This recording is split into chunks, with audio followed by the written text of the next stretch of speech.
त्याच्यानंतर कोणते सरांनी एक शब्द वापरला, भावना निर्माण करणे.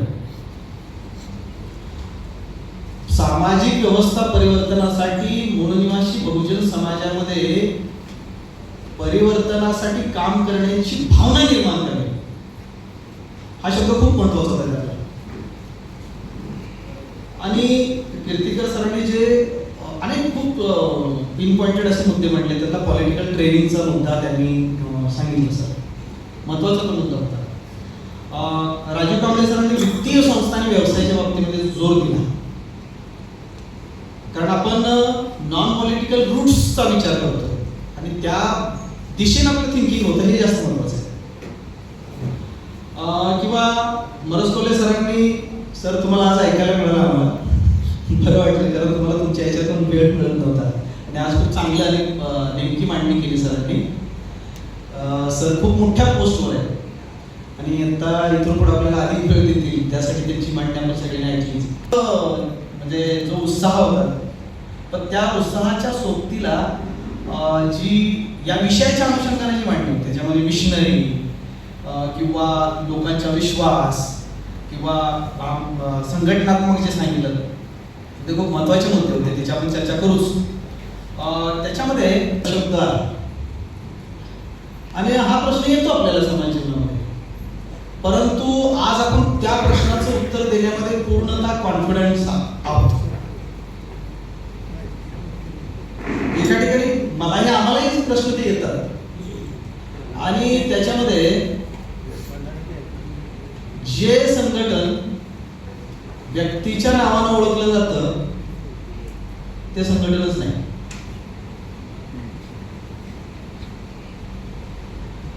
एवढं एक वाक्य पुरेस आहे.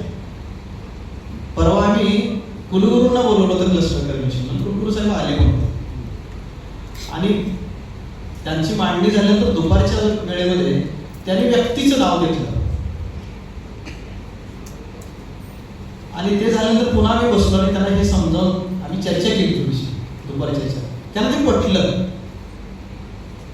तर आपण या गोष्टी मांडायला आज आपण म्हणजे संस्थायीकरण ज्याला म्हणतो आपण, त्या बाबतीमध्ये बऱ्यापैकी प्रवास आपण चांगला पूर्ण केलेला आहे. तो आत्मविश्वास आपल्याकडे आपण जे चालूया तिरुपती मॅडमनी खूप चांगलं मीटिंगचं तुम्ही जे सांगितलं, फंक्शनिंगचा भाग आहे त्याच्याशी तो रिलेटेड पार्ट आहे आणि तो खूप महत्वाचा पण आहे. तर आत्ताच जे आपली चर्चा झाली प्रतिनिधींनी सर्वांनी केली, तर त्याच्यामध्ये आपल्याला अपेक्षित काय आहे, तर 3 गोष्टी, जे डाटा कलेक्ट करणं, चॅलेंजेस डिस्कशन करणं आणि ते जिल्ह्यावर करणं. शेवटी बेसिक युनिट कुठला आहे, जिल्हाच आहे आणि त्यावर मात करण्याचे उपाय सुद्धा शोधणं आणि त्या पद्धतीने कृती प्रवण म्हणून ऍक्शन मोडमध्ये येणं, हे सगळं या प्रतिनिधी सत्राचा अपेक्षा.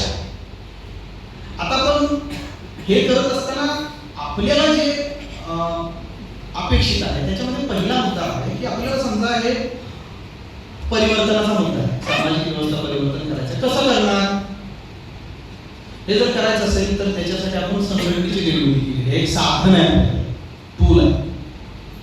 आता संघटनेची निर्मिती केली, तो संघटना चालवणार कोण, त्याच्यासाठी कार्यकर्ते पाहिजे. आता कार्यकर्ते मिळतील सुद्धा, पण ते रॉ मटेरियल पद्धतीने मिळत असतात. आता हे जे कार्यकर्ते आहेत, या कार्यकर्त्यांची जडणघडण करण्याचे 3 महत्वाचे मुद्दे आहेत समोर आपल्याला. तसे बरेच मुद्दे आहेत. पहिला पार्ट असा आहे की अंडरस्टँडिंग द ऑर्गनायझेशन. आपल्याला जर रिझल्ट करायचा असेल, एखाद्या इच्छित स्थळी पोहोचायचं असेल, तर आपल्याला पहिले ते समजून घ्यावं लागतं. गाडीतून एखादा प्रवास एखाद्या ठिकाणापर्यंत करायचा तर गाडी चालवणं माहिती पाहिजे, ड्रायव्हिंगचे नियम माहिती पाहिजे, तर आपण त्या ठिकाणापर्यंत पोहोचू शकतो. नाही तर ऍक्सिडेंट घडलेला आहे आणि असे ऍक्सिडेंट संघटनात्मक जीवनामध्ये अनेक जणांच्या जीवनात पण घडलेले आहेत, अजूनही घडत आहे. तर पहिला पार्ट असा आहे की संघटनात्मक समज, अंडरस्टँडिंग द ऑर्गनायझेशन, हा पहिला पार्ट आहे. ज्या वेळेला आपल्याला संघटन समजतं, अर्थात ती निरंतर चालणारी प्रक्रिया आहे. ती काय आज मी 4 वर्ष काम केले की 5व्या वर्षी परफेक्ट झालं असं नाही म्हणते. ही निरंतर चालणारी प्रक्रिया, त्यामध्ये दिवसेंदिवस डेव्हलपमेंट होतात. पण तरी पण बऱ्यापैकी ती समजणं, एकदा समजली की आपला व्यवहार बदलतो. त्याला आपण म्हणतो ऑर्गनायझेशनल बिहेवियर. आपलं वर्तन बदलतं. ते वर्तन कसं बदलतं आणि ते वर्तन बदललं की मग आपल्या हातून कृती होते, ऑर्गनायझेशनल फंक्शनिंग. पहिल्यांदा संघटन समजणं, त्यानुसार आपला व्यवहार बदलतो आणि त्यानुसार आपली कृती मध्ये ते आपण आणतो. आता हे झाल्यानंतर मग काय होतं, म्हणजे मी काम करायला सुरुवात करणं हे माझं प्रारंभिक वर्तन आहे, इनिशियल माझं या. ज्यावेळेला ह्या सगळ्या तिन्ही स्टेज पूर्ण करतो त्यावेळेला फायनल रिझल्ट मिळतो. म्हणजे आपण सुरुवात करणे आणि रिझल्ट काढणे याच्यासाठी काम करतोय आपण. हे करत असताना जर करायचं असेल तर आउटकम ज्याला आपण म्हणतो हे काढायचं असेल, हे संघटनात्मक काम करत असताना काय आपल्या समोर आव्हान आहे त्याचं आकलन हे जास्त गरजेचं ठरतं. तसं बघितलं तर ही सामाजिक व्यवस्था परिवर्तन करायचं आहे. ती व्यवस्था नावाची जी गोष्ट खूप मोठी व्यापक आहे, ब्रॉड कन्सेप्ट आहे. ती व्यवस्था जी आहे, एक्झिस्टिंग व्यवस्था जी आहे, सिस्टम आहे, ही कशी आहे, तुम्ही ब्राह्मणवादी व्यवस्था आहे असं आपण म्हणतो. असं का म्हणतो, कारण ती ब्राह्मणवादी विचारांनी बनलेली आहे. त्याचे आपण पण विक्टिम आहोत. आमचंही वर्तन तसं बनलेलं आहे. असं नाही की आम्ही याचं काम करतो म्हणजे आमचं सगळंच वर्तन अगदी हे झालंय. आमच्या खूप दिवसाचे त्यांचे हे आहे, म्हणजे रुजलेले आमच्यामध्ये अनेक छोटे छोटे मुद्दे आहेत. जसं ब्राह्मणवादी व्यवस्थेमध्ये व्यक्तिपूजा आमच्यात कोणती रुजलेली आहे, त्यामुळे आम्ही सुद्धा संघटन मानण्याऐवजी व्यक्तीच मानतो. म्हणजे आम्ही म्हणजे आपण इथे बसलेली नाही, पण मानणारे आहेच ना. इथून 200-250 किलोमीटरवर हार घातले जात आहेत आज आहे ना. तर हे सुद्धा आहे तिथं कळणार कळलं तर म्हणजे दुर्गुण आहेच ना. बाबासाहेबांनी सांगितलंय व्यक्तिपूजा हा ब्राह्मणी दुर्गुण आहे. मग हे दुर्गुण आमच्यामध्ये आहेत, ते आलेले आमच्यावर जे हजारो वर्षांची गुलामी, त्यातून आमच्या त्या वर्तनामध्ये ते दुर्गुण आहे. आणि हे बाबासाहेबांनी ओळख नाही, बाबासाहेबांनी तसं सांगितलं. मग मुद्दा असा येतो की ज्या वेळेला आपल्याला हे सगळं परिवर्तन करायचं आहे तर त्या परिवर्तनाचं खूप व्यापक गोष्ट आहे. सामाजिक परिवर्तन करायचं आहे, आर्थिक परिवर्तन करायचं आहे, राजकीय परिवर्तन करायचं आहे. ते करत असताना मग आपल्याला कशा पद्धतीने करायचं. तर हे करत असताना पहिल्यांदा एक समजून घ्यावं लागतं की सामाजिक परिवर्तन म्हणजे नेमकं काय. सामाजिक जी व्यवस्था आहे, सोशल सिस्टम आहे, या सोशल सिस्टमचे काय पाच घटक आहेत, कंपोनेंट त्याचे. हे सामाजिक व्यवस्थेचे जे घटक आहेत हे पहिल्यांदा समजले पाहिजे. त्यामध्ये सामाजिक व्यवस्थेने पहिला येतो व्यक्ती येतो, पर्सन, इंडिव्हिज्युअल. मग इंडिव्हिज्युअल बदलला तर समजायचं की व्यवस्थेमधला हा एक घटक बदलला. व्यवस्था बदलायची आहे ना. जर व्यवस्था बदलायची आहे तर त्या व्यवस्थेचा घटक जो व्यक्ती आहे तो व्यक्ती पण बदलला पाहिजे. व्यक्ती जर व्यक्तिपूजक असेल, व्यक्ती जर ब्राह्मणवादी विचारांचा पूरक पोषक किंवा त्या पद्धतीचा फॉलोअर असेल तर व्यक्तीच बदलला नाही तर समाज कसा बदलेल आणि मग सामाजिक व्यवस्था कशी बदलेल, नाही बदलणार ना. म्हणजे सामाजिक व्यवस्था बदलताना पहिला त्यातली पूर्वअट आहे की त्याचा व्यक्ती बदलला पाहिजे. आणि याच्यासाठी आपल्या महापुरुषांनी सगळ्या गोष्टी सांगितलेल्या आहेत. बाबासाहेबांनी सांगितलेलं आहे व्यक्तिपूजा, तथागतांनी सांगितलेलं आहे. तथागतांनी खूप सुंदर अगदी सखोल असं सांगितलंय. म्हणजे मनाचाच विचार, मला वाटतं धर्मपदामध्ये पहिलीच आहे. मन हे सगळ्या गोष्टीचं प्रमुख आहे. आणि तिथं ते बदललं की व्यक्ती बदलतो. इतक्या सखोल जाऊन ते सांगितलेलं आहे. म्हणजे व्यक्तीमध्ये बदल होणं हे जास्त गरजेचं आहे. एक गोष्ट आहे की असं समजून चालू, बामसेनं राजकीय यश मिळवलं, बामसेनं आर्थिक यश मिळवलं, सगळं झालं, मग बामसेचं काम थांबलं का? बामसेचं काम हे निरंतर चालणार आहे. जरी या सगळ्या गोष्टी झाल्या तर मग कसं काम चालणार आहे? शेवटी आम्ही ज्या व्यवस्थेच्या विरोधात उभे आहोत ती ती व्यवस्था अमानवी मूल्यांच्या आधारावर उभी आहे. ती त्यांची मूल्य रुजवण्याचा निरंतर प्रयत्न करत आहे. ती काय आपली सत्ता आली उद्या समजून चला आधी आपली सत्ता म्हणजे काय त्यांचं काम थांबणार आहे का? अमानवी मूल्य रुजवण्याचं व्यक्तीमध्ये हे काम थांबवणार नाही, ते चालूच ठेवणार आहे. मग आमचं पण काम सुरूच ठेवावं लागणार आहे ना. सत्ता आली म्हणजे मानवी मूल्यावर आधारित समाज रचना बरकरार ठेवणं या तशाच पद्धतीची ती भक्कम बनवणं हे काम आपलं चालूच राहणार आहे. म्हणजे बामसेवचं काम हे अंतिम राजकीय वगैरे पर्यंत मर्यादित नाही, त्याच्याही पुढे. आणि म्हणून व्यक्ती बदलला तर हे शक्य आहे. दुसरं सामाजिक याच्यामध्ये काय येतं तर सामाजिक समूह येतात. हे सामाजिक समूह म्हणजे सोशल ग्रुप्स असतात. जात, धर्म, पंथ हे सगळं जे आहे हे सगळं सोशल ग्रुप मध्ये येतं. आता त्याच्यासाठी सुद्धा आपण प्रयत्न करतोय. कुठला प्रयत्न करतोय? या सगळ्यांना एका आयडेंटिटी मध्ये ठेवणं याच्यासाठी प्रयत्न करतोय आपण. ती आहे आपली युनिव्हर्सल आयडेंटिटी आपण सांगतो. आता हे आपल्या मनाचं काही नाही ना, हे सगळं आपल्या पूर्वजांनी सांगितलेलं आहे. फुले साहेबांनी सांगितलंय, बाबासाहेबांनी ओरिजिनल इलेव्हेंट इनहॅबिटेट्स ऑफ इंडिया म्हणून सांगितलंय. ह्या सगळ्या गोष्टी करतोय. ते करत असताना आता जर आपण मुद्दा आणला पुढं की मग का जोडत नाही? हा जो फॉर्म आहे या फॉर्म मध्ये सामाजिक लिहिणे तिथेही अपेक्षित आहे. समजा 6743 तिथे जातीचा उल्लेख आहे. मग माझ्या कार्यकारिणीमध्ये आता किती जातीचे लोक काम करतात हे त्याच्याशी निगडीत आहे. हा फॉर्म म्हणजे फक्त काय फॉर्म भरायचा आहे, द्यायचा, राज्याने कलेक्शन करायचं, सेंटरला द्यायचा असा तो पार्ट नाही. त्याचं स्वमूल्यांकन पण असतं. काही गोष्टी कसं असतं सांगून पटत नाही, पण स्वतः माझं मी ज्यावेळी लिहितो त्यावेळी माझं मला आकलन होतं. तसं जिल्ह्याचं आकलन म्हणजे आमच्या कार्यक्रमामध्ये फक्त 3च कास्ट आहेत आणि आपल्याला तर जोडायच्या 6743. मग आता आम्हाला काम करावं. चला मग आम्ही जिल्ह्याची कार्यक्रम ठरवणार. पुढं काय आपण असं करूया. ती अशी ती बघा परवा गेलो तुम्ही आणि ती बोलता असं म्हणले की महागाई वाटली, मी यंदाचे यांचा बंदोबस्त केला पाहिजे. याचा अर्थ आपण तिथं आता टाकू शकतो. चला जाऊया त्याला जोडूया. इथं झाली 4थी, झाली 5वी, झाली 6वी. अशा पद्धतीनं जात समूहांना जोडण्याची प्रक्रिया याच्याशी निगडीत हा विषय आहे. हा प्रतिनिधी सत्राचा हा असा विषय नाही. मी तुम्हाला अभिमानानं सांगतो, मी माझा म्हणून तो मुद्दा नाही सांगत, एक उदाहरण म्हणून सांगतो. काम करत असताना आता राज्य कार्यकारिणीमध्ये जे काम करणारे आहेत, आता तसं तर आपण सगळे मूळ निवासीच, परंतु जवळपास म्हणजे आतापर्यंत मी माझ्या जिल्ह्याचं उदाहरण सांगायचं म्हणून सांगतो. आत्ताचे राज्य कार्यकारिणी सदस्य माळी ओबीसी आहे. तिथं रामोई समाजाचे प्राध्यापक गोडरे आहेत, मातंग समाजाचे प्राचार्य भिंगारलेले आहेत, वडार समाजाचे माली म्हणून आहेत. जाती मुद्दाम सांगतो मी. का सांगतोय? जवळपास 8 ते 12 काष्टी लोक सध्या डोनेशन देत आहेत. कमी देतात का, जास्त देत नाही. आमचं डोनेशन म्हणजे कमी राहतं, थोडं 500,000 निघतात.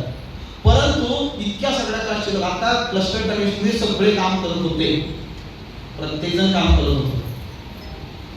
म्हणजे जोडण्याची जी प्रक्रिया आहे ही जितकी आपण करू ती अपेक्षित आहे. तर या चर्चेमध्ये अपेक्षा ती आहे की किती जोडतोय आपण. आता आपल्याला तर स्पर्धा लागली पाहिजे जिल्ह्यामध्ये, हेही तर अपेक्षा. पुढचा मुद्दा आहे म्हणजे सामाजिक व्यवस्थेत काय काय बदलायचं आहे. सामाजिक व्यवस्थेमध्ये व्यक्तीला बदलायचं आहे, सामाजिक समूहामध्ये आपल्याला यातले बदल घडवून आणायचे, संस्थांच्या मध्ये आपली संस्था वेगवेगळ्या संस्था आहेत त्याच्यामध्ये कसं सोशल इन्क्लुजन होईल ते बघायचं आहे. सामाजिक संबंधाचा भाग. सामाजिक संबंधामध्ये बऱ्याच वेळा आपण काय करतो की एखादा व्यक्ती आपल्या विचाराचा नाही तर डायरेक्ट त्याला आपण शत्रू समजतो. घरातल्या फोटोवरून शत्रू समजतो, त्याच्या बोलण्यावरून शत्रू समजतो, त्याच्या डोक्याच्या टिळ्यावरून शत्रू समजतो किंवा काय. असं न करता तो या आपलाच कोणीतरी आहे त्याच्याशी संवादाची वेगळी प्रक्रिया जी आहे ती प्रक्रिया जर आपण अवलंबली तर त्या आपले जे सोशल रिलेशनशिप आहे हे जास्त महत्वाचे असतात. पहिल्यांदा तो आहे ना संवादाच्या प्रक्रियेत आहे तो हा बदलेल. आपण जर काय एकदम असं झालो का आज मी तुम्ही इथं आज जास्त पोझिशनवर आहोत संघटनात्मक ते असेच होतो का? नव्हतं ना. आम्हाला असंच कोणीतरी कार्यकर्त्यांनी कोणीतरी बदललं, सुरुवातीला आमच्याही गैरसमज होते. मग आमचे गैरसमज आहेत म्हणून याला काय कळत नाही, संघटना याला नको घ्यायला म्हणून आपल्याला दुर्लक्षच केलं असतं कोणीतरी, तर तुम्ही आम्ही इथं आलो नसतो. या रिलेशनशिपच्या गोष्टी. पुढचं महत्वाचा मुद्दा आहे रोल असतो, सामाजिक रोल. आपण समाजात वागत असताना कसं वागतो याचाही बदल कसा करायचा त्या व्यक्तीशी समावेशी. आता ह्यामध्ये आणखी एक गोष्ट, सामाजिक व्यवस्था बदलायची म्हणजे काय? एक अस्क्राइब्ड म्हणून एक आपली पोझिशन असते समाजामध्ये, जी जन्मजात असते, आणि दुसरी अचीव्ड असते, जी प्राप्त केलेली असते. ज्या वेळेला जन्मजात पोझिशन असते ही बदलण्यासाठी या संविधानानं महापुरुषांनी आपल्याला खूप प्रयत्न केलेले आहेत. कालपर्यंत आमची जी ओळख होती ती आपण नष्ट करण्यामध्ये बऱ्यापैकी यशस्वी झालेलो जरी असलो तरी सुद्धा देशामध्ये आज आपण ऐकतो मंदिरात गेला असं केलं तसं केलं, अमुक झालं, या विषयावरून जातीवरून त्याला अशी वागणूक दिली, महिलेला तशी वागणूक दिली, मंदिरात तसं झालं. या पद्धतीने जे आहे तर ही जी जन्मजात व्यवस्थेवर जी व्यक्तीला मानलं जाते त्याच्यातून समाजाला बाहेर काढण्याची प्रक्रिया हाही एक पार्ट आहे. म्हणजे सोशल स्टेटस आहे किंवा सामाजिक नियम आहे, नियंत्रण आहे, सत्ता अधिकार आहे किंवा सामाजिक स्तरीकरण, या सगळ्या गोष्टीमध्ये आम्ही कुठपर्यंत आहोत, मग त्याच्यावर आपण सामाजिक बदलाला कुठपर्यंत पोहोचतो याचं मूल्यांकन होतं. हा आपल्या चर्चेचा हा विषय. आता दुसरा भाग आहे आर्थिक व्यवस्था. ही आर्थिक जी व्यवस्था आहे, आर्थिक व्यवस्था म्हणजे सोशल इकॉनॉमिकल सिस्टम. या इकॉनॉमिकल सिस्टमचे भाग आहे. काय आपल्याला बदलायचं? उत्पादन जे आहे, प्रोडक्शनच्या बाबतीमध्ये आम्ही विशिष्ट गोष्टी तयार करतो, तर त्याच्यामध्ये काय बदल घडवून आणायचे आहे? म्हणजे जसं की बघा, आता मॅडमने सांगितलं शेअर मार्केटचं. शेअर मार्केटचं सांगितलं. शेअर मार्केटमध्ये काय होतं? वर्कर्स नेहमी सांगतात ते उद्योग व्यवसाय उभे करतात, पण त्यांची तत्व असतात, खुद का पैसा नहीं लगाने का.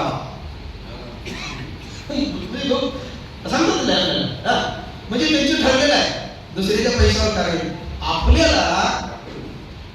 आपल्याला ज्यावेळेला हे उत्पादनाचा मुद्दा आहे याच्यावर विचार करत असताना आपण यात कधी पडणार नाही. जसं बोरकर साहेबांचं नेहमीच उदाहरण असतं की ते त्यावेळेला खुद का पैसा नाही लगाने का हे त्यांचं तत्व ठरलेलं असतं. मग ते शेअरच्या माध्यमातून आपले पैसे गोळा करतात आणि आपल्या पैशावर ते व्यवसाय करतात.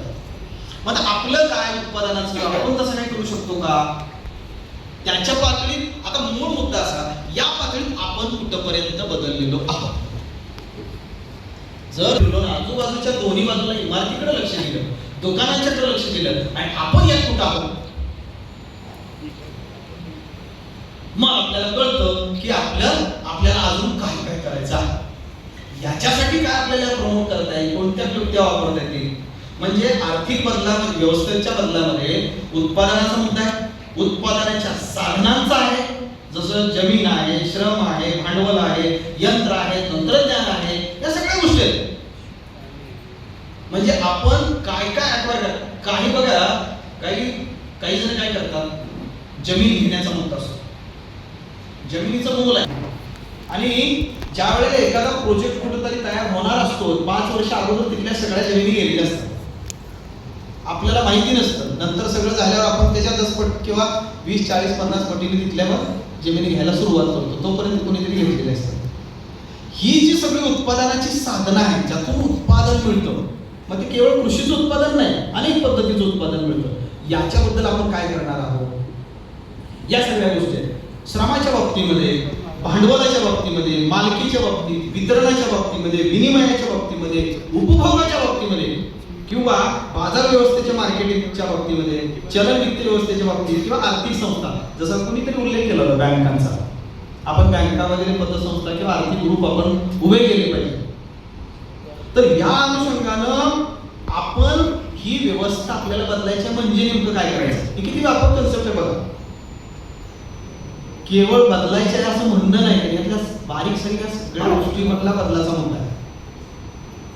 आणि हा जो बदलाचा मुद्दा इथं आपण व्यक्तिगत पातळीवर, सामूहिक पातळीवर आपण कोणती कृती करणार आहोत, तर तो बदल होईल ना. तो बदल आहे.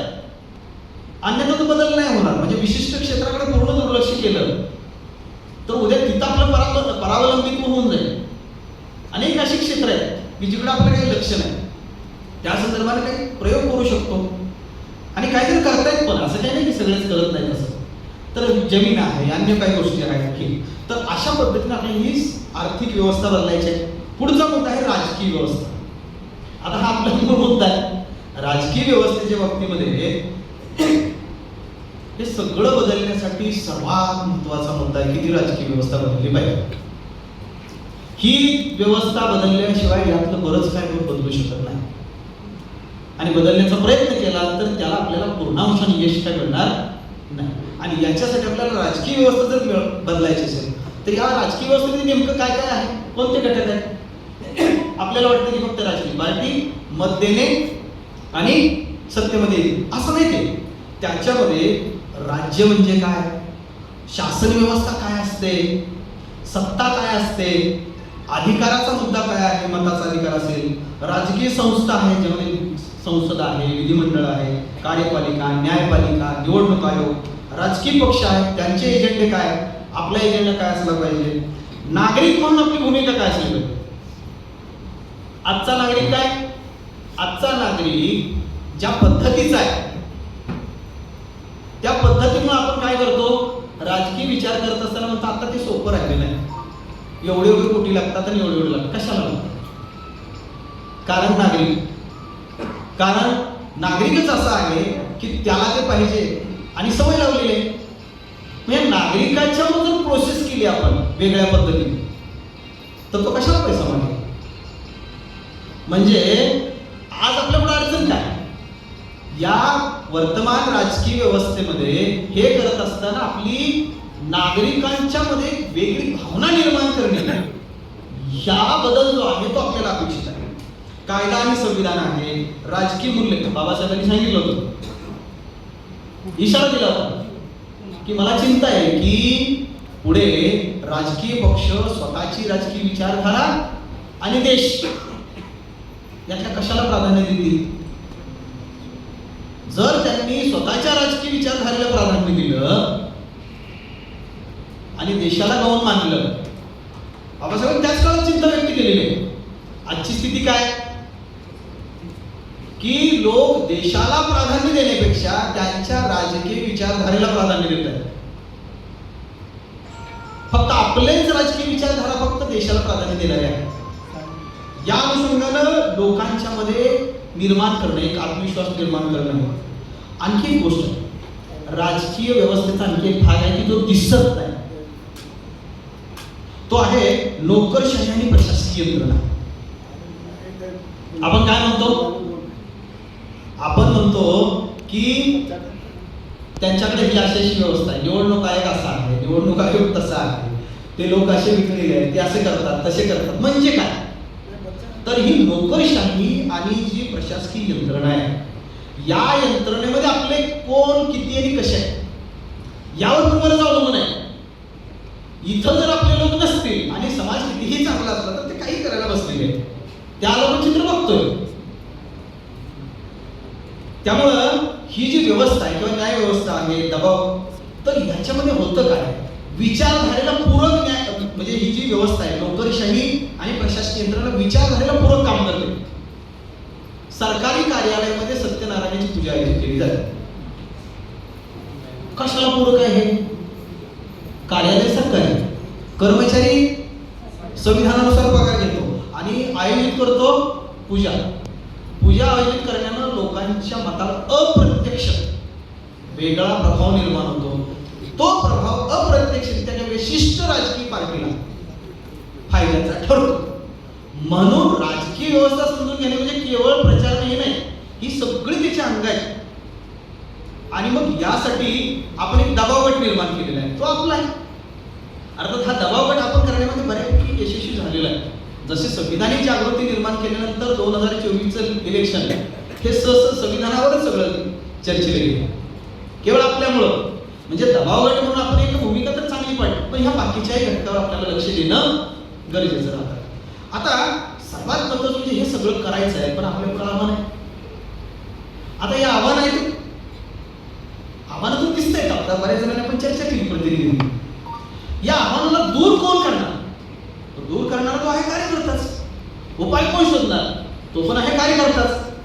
आणि या कार्यकर्त्याची जडणघडण हा मग शेवटी उत्तर आपल्याला तिथंच येतं, फिरून तिथंच येतो आपण. हे सगळं करायचं आहे पण फिरून तिथं येतं की कार्यकर्त्याच्या. करणार कोण? कार्यकर्ताच करणार. आणि मग ह्या कार्यकर्त्याची माझ्या मते 2 पद्धतीची जडणघडण खूप महत्वाची. एक, व्यक्तिगत पातळीवरची जडणघडण जी आता आपण चर्चा केली, त्याचं व्यक्तिमत्व कसं, त्याची विचारधारा वगैरे. आणि दुसरं, संघटनात्मक पातळीवरची त्याची जडणघडण. या 2 जडणघडणी जर असतील आणि त्याच्यासाठी मग आपण मुद्दे बघितले की पहिल्यांदा संघटनेची समज निर्माण होणं, दुसरं त्या पद्धतीने त्याचा व्यवहार, आणि तिसरं त्या पद्धतीने त्याची कृती घडणं. ह्या 3 गोष्टी जर घडल्या तर मग ही सगळी प्रक्रिया सोपी होऊन जाते. म्हणजे त्यासाठी बाबासाहेबांनी सांगितलं, मग अशी मुद्दांचं उदाहरण सांगितलं तर बाबासाहेबांनी काय म्हटलं, तर बाबासाहेब सोशल डेमोक्रेसीची व्याख्या करतात किंवा सोशल डेमोक्रेसीचा आग्रह धरतात. ही सोशल डेमोक्रेसी म्हणजे काय समाज जीवनात फक्त व्हावे असा अपेक्षित आहे का? सोशल डेमोक्रेसीमध्ये त्याचं म्हणतात स्वातंत्र्य, समता आणि बंधुता यांना जीवनतत्व मानणारी जीवन पद्धती,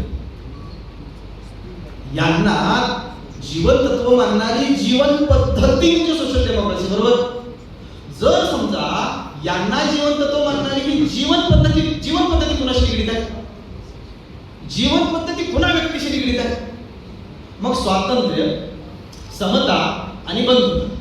मग आपण संघटनेमध्ये काम करतोय, मग संघटनेमध्ये काम करताना संघटनात्मक पातळीवर स्वातंत्र्य, समता आणि बंधुता हे आलंच फिरून. का फक्त संघटनेमध्ये काही कसे आणि केलं तर चालते, फक्त बाहेर समाज जीवनात हे अपेक्षित आहे सोशल डेमोक्रेसी असं आहे का काय? असं नाही ना. तर याच्यामध्ये केवळ अगदी आधुनिक शास्त्रामध्ये सुद्धा या सगळ्या ज्या गोष्टी आहेत याच्यामध्ये सांगितलं जातं. त्याच्यामध्ये एक महत्वाची टर्म आहे ऑर्गनायझेशनल जस्टिस. आता ऑर्गनायझेशनल जस्टिस म्हणजे काय? तर तिथं प्रत्यक्ष संघटना चालवत असताना आम्ही एकमेकाशी कसे व्यवहार करतो, आम्ही एकमेकाशी आमचं वर्तन कसं असतं, इंटरॅक्शन कशी असते, हे ऑर्गनायझेशनल जस्टिसच्या पार्टमध्ये येतं. आधुनिक शास्त्रामध्ये अशा काही लोकांनी त्याच्यावर काम केलेलं आहे की एक इंटरनॅशनल हे आहे जर्नल आहे ह्युमन रिसोर्सच्या संदर्भात 2013 साली प्रसिद्ध झालं. त्याच्यामध्ये असं म्हटलं की त्याच्यात काही मुद्दे दिलेले की ऑर्गनायझेशन जस्टिस म्हणजे काय, की आपण आपल्याला प्रश्न विचारा किंवा त्यातले मुद्दे असे आहेत. आम्ही एकमेकाला सर्वांना समान न्याय देतो का कार्यकर्ते म्हणून एकमेकासोबत? दुसरं, आम्ही पक्षपात करतो का कार्यकर्ते म्हणून एकमेकासोबत संघटनात्मक व्यवहारामध्ये? आम्ही योग्य व्यक्तीला श्रेय देतो का, ते मान्य करतो का? किंवा वरिष्ठ कनिष्ठ असा भेद न करता आम्ही उद्दिष्टाला धरून कार्यकर्ते जे बिहेव करतात त्या अनुषंगाने चालतो का? किंवा एखादी माहिती लपवतो का? किंवा चुकीची वागणूक जर एखाद्याने केली तर त्याला सुधारण्याची संधी देतो का? जर नाही सुधारलं तर ठीक आहे, कारवाई ठीक आहे, परंतु ती संधी देतो का? किंवा सार्वजनिक अपमान जो आहे, त्या जर्नलमध्ये एक हा महत्वाचा मुद्दा दिलाय की एखाद्या व्यक्तीचा संघटनात्मक पातळीवरच्या आपल्याच कार्यकर्त्याचा सार्वजनिक ठिकाणी अपमान करणे किंवा तशा पद्धतीने त्याच्याशी बिहेव करणे हे करतो का? जर करत असू तर आपल्याला ऑर्गनायझेशन जस्टिस समजलेलं नाही. किंवा मतभेद असतात आपल्यामध्ये, मतभेद असू शकतात. मानवी संघटनेमध्ये मतभेद असतातच, परंतु हे मतभेद व्यक्तिगत सन्मान ठेवून व्यक्त करणं आणि व्यक्तिद्वेष ठेवून ते व्यक्त करणं, ह्या 2 गोष्टी आहेत. कुठलं स्वीकारणार आपण? जर समजा व्यक्तिगत सन्मान ठेवून ते व्यक्तिद्वेष किंवा व्यक्तीचे काही मतभेद आहे ते जर आपण व्यक्त करत केले तर म्हणजे ही जी गोष्ट आहे ही एक महत्वाची आहे. दुसरा मुद्दा येतो ऑर्गनायझेशनल सिटिझनशिप बिहेवियर नावाची गोष्ट आहे. त्याला OCB असं म्हणतात आधुनिक समाजशास्त्रात. तर त्याच्यामध्ये डेनिस ऑर्गननं मांडलेली थिअरी आहे, फक्त उजळणी म्हणून थोडक्यात शॉर्टमध्ये सांगतो की त्याच्यामध्ये संघटनेमध्ये काय असतं. हा प्रकार संघटनेचं काम करतोय आपण, पण संघटनेचं काम करत असताना कधी कधी ती माझं काम नसताना सुद्धा मी ते स्वेच्छेनं करतो. मगाशी आपण बघत होतो ते कुठं नियोजनात नसेलही कदाचित, पण मोरे सांगते ते इथं लाव पिना तिथं लाव पिना म्हणून. त्याला OCB म्हणायचं, म्हणजे ऑर्गनायझेशनल सिटिझनशिप बिहेवियर म्हणायचं त्याला. हा जो सिटिझनशिप बिहेवियर त्यामध्ये कार्यकर्त्यामध्ये निर्माण होतो. म्हणजे काय होतं नेमकं, माझ्याकडे जरी संघटनेची काही ठराविक जबाबदारी आहे, पण त्याही व्यतिरिक्त माझ्याकडे जर काही कॅपॅसिटी आहे आणि मला त्या ठिकाणी एक करायला वाव आहे तर मी ती करणे. म्हणजे हेल्पिंग, कम्प्लायन्स, स्पोर्टमनशिप, कर्टसी आणि सिव्हिक व्हर्च्यू असे पाठ त्यांनी डेनिस ऑर्गननं सांगितलेले आहे. ही जी गोष्ट आहे ही त्यामध्ये जास्त महत्वाची ठरते. तिसरा मुद्दा आहे सोशल एक्सचेंज थेअरी मांडलेली आहे. लिम आणि लुसेनियर नावाचे एक समाजशास्त्रज्ञ आहे, तर त्यांनी ती मांडलेली थेअरी आहे. आणि त्याच्यामध्ये ते असं म्हणतात की तुम्ही संघटनेमध्ये कार्यकर्त्यांशी कसे वागता, हा खूप महत्वाचा मुद्दा आहे. त्याच्यात त्यांनी 2 शब्द खूप महत्वाचे वापरले. तसे एकूण 3 शब्द आहेत. एक पोलाइटनेस, दुसरा रिस्पेक्ट आणि तिसरा डिग्निटी. जर मी दुसऱ्याशी पोलाइटनेसनं वागलो तर दुसऱ्यालाही तसं पोलाइटनेसली वागलं पाहिजे. मी दुसऱ्याशी रिस्पेक्टफुल वागलं पाहिजे. मी दुसऱ्यासोबत त्याची डिग्निटी मेंटेन करून वागलं पाहिजे. आणि त्याच्यासाठी तो सभ्यपणे आणि प्रतिष्ठेने वागणे असा सारांश त्याच्यामध्ये सांगतात. म्हणजे हे जी गोष्ट आहे. आणि चौथा मुद्दा आहे त्याच्यामध्ये इंटरनल डेमोक्रेसी नावाची गोष्ट आहे. ऑर्गनायझेशनमध्ये इंटरनल डेमोक्रेसी नावाची गोष्ट आहे. तर डॅरेन हॅल्पिन नावाचा एक समाजशास्त्रज्ञ त्याला ती मांडलेली थेअरी आहे. तो असं म्हणतो की बाहेर लोकशाहीची मागणी करतो आपण, भारतामध्ये लोकशाही असली पाहिजे, दुसऱ्या संघटनेत लोकशाही असली पाहिजे, पण आतूनही लोकशाही असली पाहिजे आपल्या सगळ्या. जशी बाहेर आम्ही डिमांड करतो तशी आमच्यात पण ती असली पाहिजे डिसिजन मेकिंग प्रोसेस मध्ये. याला फार महत्व आहे. म्हणून पुन्हा आपण बुद्धांच्याकडे जाऊ. बुद्ध बाबासाहेब जे आहेत, तर बाबासाहेब बुद्धांनी धम्मामध्ये बाबासाहेब आपण सगळ्यांनी वाचलेले आपल्याला माहित आहे. व्हॉट इज अ सद्धम्मा, याच्यामध्ये बाबासाहेब जे सांगतात तर त्यातला एक उपयोग आहे. Dhamma is a saddhamma when it teaches that mere learning is not enough, it may lead pedantry. म्हणजे आम्ही कार्यकर्त्यांनी आणखी गोष्ट लक्षात ठेवायला पाहिजे असं बाबासाहेब म्हणजे बाबासाहेबांचा हा संदेश आहे की पांडित्य प्रदर्शन आपण करतो. म्हणजे त्याच्या बाबतीमधली ही गोष्ट खूप महत्वाची आहे. आम्ही बाबासाहेब दुसऱ्यांना सांगतो आमच्या आचरणाचं काय, आम्ही तथागत दुसऱ्यांना सांगतो आमच्या आचरणाचं काय, आम्ही फुले साहेब दुसऱ्यांना सांगणार आमच्या आचरणाचं काय, आम्ही लोकतंत्र सांगणार आमच्या आचरणाचं काय. म्हणजे या सगळ्या ज्या गोष्टी आहेत त्याच्यासाठी ते बुद्धांचं आपल्याला सगळ्यांना उदाहरण माहिती आहे. कौशांबीमध्ये बुद्ध असतात आणि त्या ठिकाणी एक ब्रह्मचारी व्यक्ती असतो आणि तो कौशांबीमधला ब्रह्मचारी व्यक्ती काय करतो, तो ते लोक काय करतात, असे मशाली घेऊन फिरत असतात. आणि मशाली घेऊन फिरत असताना बाजारामधील लोक तुम्ही काय करताय, तर आम्ही दुसऱ्यांना प्रकाश देतोय, दुसऱ्याच्या मधला अंधकार आणि अज्ञान आम्ही दूर करण्याचा प्रयत्न करतोय, त्यासाठी करतोय. म्हणजे आमच्याकडे खूप ज्ञान आणि न्याय म्हणून बुद्धांनी तोच प्रश्न विचारला. बुद्धांना सांगतात की आम्ही असं असं करतोय.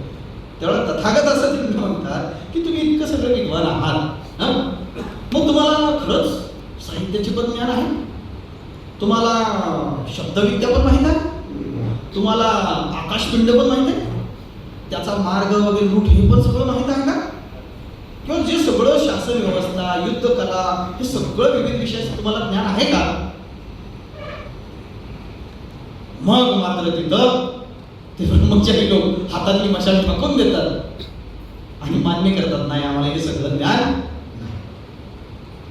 म्हणजे काय, आणि म्हणून लोक तथागत सांगतात की एखादा मनुष्य विद्वान असो अथवा नसो, जर तो स्वतःला इतका श्रेष्ठ समजत असेल की इतरांचा तिरस्कार करतो, तर तो हातात मेणबत्ती धरलेल्या आंधळ्या माणसासारखा आहे. म्हणजे स्वतः आंधळा असून तो इतरांना प्रकाश देण्याचा प्रयत्न करतो. हा मुद्दा इथं आपल्याला का घेऊन होतो, रिलेव्हन्स कसा आहे. कार्यकर्त्यांनी समाज जीवनामध्ये लोकांना जोडण्यासाठी जे आपलं बिहेवियर, आता कोणीतरी सांगितलं, मला वाटतं त्रिशरणला ते सांगितलं आमचं बिहेवियर कसं असलं पाहिजे लोकांसोबत, तर त्याच्याशी हा रिलेटेड आहे की आपण लोकांसोबत बिहेव करत असताना किंवा वागत असताना आमच्यामध्ये कशा पद्धतीनं आमचं वर्तन असलं पाहिजे त्याच्याशी ही निगडीत गोष्ट आहे. ज्यावेळेला याच्यामध्ये माझ्या मनामध्ये माझ्या वर्तनात चेंज होईल त्यावेळेला लोक माझ्याकडे आकृष्ट होतील, लोकांचा माझ्याप्रती विश्वास निर्माण होईल आणि माझ्याप्रती विश्वास म्हणजे माझ्या संघटनेप्रती विश्वास. माणसाला माणूस आवडला की माणसाचं सगळंच आवडतं. त्याचा रंग, त्याचे केस, त्याचा पेहराव, त्याची जात, त्याचा धर्म, त्याचा पंथ, त्याची आर्थिक स्थिती काही मॅटर करत नाही. माणूस आवडला की माणसाचं सगळं आवडतं. आपण आवडलो समाजाला तर समाज आपल्याकडे येईल आणि आपल्याकडे येईल म्हणजे संघटना. हे साधं सरळ सूत्र आहे आणि म्हणून बऱ्याच गोष्टी लक्षात ठेवायच्या. पदं आपल्याला संघटनेने दिलेली असतात. पद हे संघटना देते, पण माणसाला पद पाहिजे असतं, कुणाला पोझिशन पाहिजे असते, कार्यकर्ता म्हणून कुणाला पाहिजे असतं. जो कार्यकर्ता असतो त्याच्याकडे पद पण येतं आणि पोझिशन पण येतं. अर्थात पद येतं ही सहज गोष्ट आहे, पण पोझिशन येणं सोपं नाही. पद संघटना देऊ शकते, पोझिशन नाही मिळत. बऱ्याच लोकांना वाटतं माझी पोझिशन पाहिजे संघटनेमध्ये. कधी कधी आपल्याला असं वाटू शकतं, पण पद आणि पद म्हणजे अध्यक्ष आहे, पद म्हणजे कोषाध्यक्ष आहे, पद म्हणजे सदस्य आहे, पद म्हणजे सचिव आहे, पद म्हणजे ऑर्गनाइज सेक्रेटरी आहे, पद म्हणजे पोझिशन. पोझिशन विशिष्ट लोक निर्माण करू शकतात. ती संधी असते आपल्या सगळ्यांनाच, पण सगळे ते अचीव करू शकत नाही. ही जी पोझिशन असते, आज आपण संघटनेत विशिष्ट लोकांना मानतो, त्यांचा शब्द प्रमाण म्हणतो, कारण ती पोझिशन त्यांनी मिळवलेली असते. ही जी पोझिशन आहे, ही पोझिशन हा नंतरचा भाग आहे. पदाला न्याय देण्यासाठी कार्यकर्ता म्हणून सतत राहणं. पोझिशन काय गोष्ट आहे? पोझिशन मध्ये संघटनेमध्ये संस्थागत एक स्थिती असते, संघटनेचा एक प्रभाव असतो, निर्णय प्रक्रियेतलं स्थान असतं, इतर कार्यकर्त्यांशी त्यांचा संवाद किंवा संबोध असतो, अनुभव असतो, विश्वासार्हता, नेतृत्व क्षमता, सर्वात महत्वाचं म्हणजे अनौपचारिक प्रभाव असतो. ही झाली पोझिशन. पण आपण त्याच्या मागे लागता कार्यकर्ता म्हणून ज्या वेळेला वागतो त्यावेळेला संघटनेत रिझल्ट निघायला सुरुवात होतात. म्हणून कार्यकर्ता म्हणून प्रामाणिक कार्य करणं हे आपल्या हातात आहे, ते संघटना देईल. पोझिशन तो पुढचा भाग आहे, पण कार्यकर्ता ही जी महत्वाची जी पद आणि पोझिशन आहे ही सर्वोत्कृष्ट मानून जर काम केलं तर संघटनेमध्ये रिझल्ट निघतात. सारांश काय? तर ही व्यवस्था आहे, व्यापक आहे. त्यातनं आपल्याला सामाजिक, आर्थिक, राजकीय व्यवस्थेमध्ये बदल घडवून आणायचा आहे. हा बदल घडवून आणण्यासाठी आपल्याला संघटना पण निर्माण केलेली आहे आणि त्या संघटना कशात काय कोण चालवणार? तर कार्यकर्ते चालवणार. कार्यकर्ते काय पाहिजे? तर संघटनात्मक समज, संघटनात्मक व्यवहार, ऑर्गनायझेशन बिहेवियर आणि ऑर्गनायझेशनल फंक्शनिंग. तीन गोष्टीची समज आपल्याकडे खूप महत्वाची आहे. ती सगळी वर्तनातून दिसते, बोलून नाही दिसत. तुम्ही कसं वागतो, कसं चालतो, कसा संघटनेत व्यवहार करतो. मी बरोबर केला व्यवहार, संघटना निरीक्षण करत असते. मी चुकीचा केला, संघटना निरीक्षण करत असते. मी माझं भले कितीही समर्थन करू, मीच बरोबर होतो, परंतु निरीक्षण असतं. बोलून कधी कधी लोक बोलून दाखवतात, कधी नाही बोलून दाखवतात, परंतु सगळ्यांचं सगळीकडे निरीक्षण असतं. आणि मग त्यामुळं कार्यकर्ता खूप महत्वाचा आहे. आणि त्यासाठी आपण हे बघितलं की भारतीय समाज जीवनामध्ये व्यक्तीचं चरित्र ब्राह्मणवादाला बनलेलं आहे.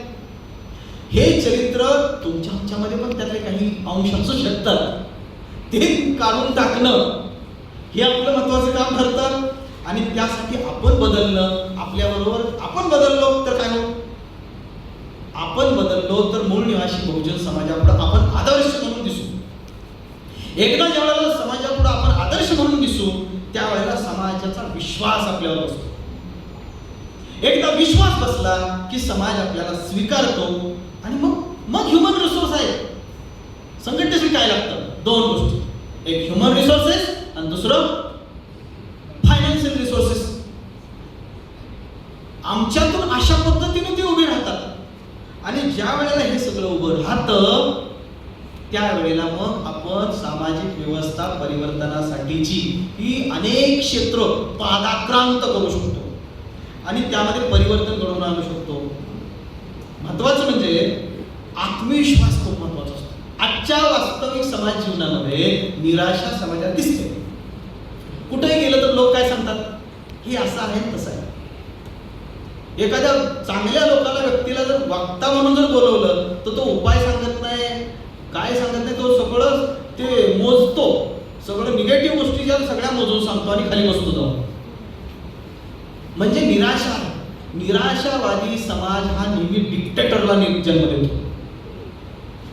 द ग्रेट डिक्टेटर्स नावाचं एक पुस्तक आहे, मला त्याचे लेखक आठवण झाले, तर ते मी वाचलं. तर त्याच्यामध्ये असं आहे की द ग्रेट डिक्टेटर्स मध्ये की निराशावादी समाज काय करतो, आता संपलं सगळं, आता काय खरं नाही, आता संपलं सगळं, आता काय खरं नाही, कुणीतरी आता ते असा कुणीतरी आल्याशिवाय आता ते, आणि तो कळत न कळत तो हुकुमशाहीला समर्थन देतो आणि डिक्टेटर जन्म घेतलेला आहे. अनेक ठिकाणी समाज आत्ताची व्यवस्था समाजाला निराशावादी बनवण्याचं काम करते आणि निराशावादी त्यांना माहिती आहे ते माइंड गेम खेळत आहेत. लोक या भारतीय म्हणजे भारतातील लोकांना निराशावादी बनवण्याचं ते पहिल्यांदा काम करतात, पहिली स्टेप करतात ते वेगवेगळ्या पद्धतीने. मग एकदा निराशावादी झाला की तो हुकुमशाहीकडे वळतोच. हे सगळं म्हणतात त्या लोक, हे सगळं आरक्षण बंद करून टाका, काय उपयोग नाही. दुसरं काय, हे सगळं बंद करून टाका, सगळे राजकीय पक्ष एकदा येऊ द्या, बोलतात का नाही, बोलतात तसे लोक. काय निराशेनं निर्माण केलेलं, निराशेतून डिक्टेटरशिपकडे जाणारी आहे. आणि मग ही बदलायची असेल तर आपणच ती बदलू शकतो. समाजाची मानसिकता बदलणं जास्त महत्वाचं आहे. बाबासाहेब काय म्हणतात, आत्मविश्वासासारखी दुसरी शक्ती या जगात, जो आत्मविश्वासू नाही तो बाबासाहेबांचा अनुयायीच नाही. आणि जो आत्मविश्वासू नाही, निगेटिव्ह गोष्टी बोलतो, त्यांनी मी फुले आंबेडकर चळवळीचं काम करतो असं कधीच म्हणू नये. तो बाबासाहेबांचा अपमान आहे. म्हणून जो म्हणून आत्मविश्वासानं पुढे चालतो त्यानंच या चळवळीचं काम करावं आणि तशीच लोक आपल्याला शोधायची. ही लोक स्पॉट करून आपण या चळवळीमध्ये आंदोलनामध्ये आणणं आणि परिवर्तन घडवणं हे काम आहे. आणि ते आपण बामसेफ एक प्रकारचं स्वप्न आहे. बामसेफ हे काय, ही व्यवस्था बदलणं, अशी आपलं एक स्वप्न आहे. या आधारावर आम्ही व्यवस्था बदलणार. हौसला कोण आहे, आम्ही कार्यकर्ते आहोत. तो एक तो हिंदी मधला शेर आहे बघा कि मंजिलें उन्हीं को मिलती है जिनके सपनों में जान होती है. बामसेफ के सपनों में जान है, पंखों से कुछ नहीं होता, हौसलों से उड़ान होती है. हौसलों से उड़ान होती है. और वो हौसला हमारे बीच में है. इसी विश्वास के साथ आपण या गोष्टीला इथून पुढं कार्यप्रवण होऊया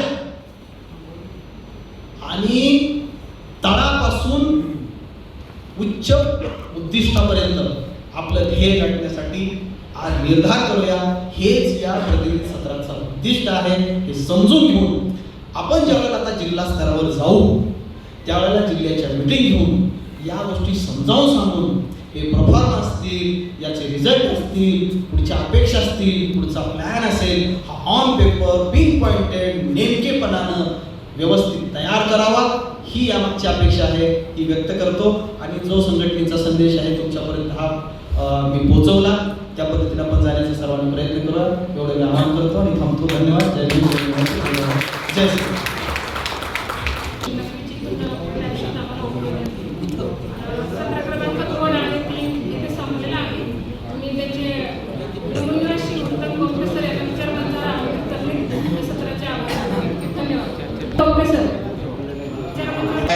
मी समाजसेवा आभार व्यक्त करतो. आपला सगळ्यांनी आपला पूर्ण वेळ या ठिकाणी उपस्थित राहिला. आपले देखील आभार व्यक्त करतो व सरांनी जी सूचना मांडलेली आहे की याच्यानंतर तात्काळ लगेच या ठिकाणी कॉलिशन आणि कॉर्पोरेशन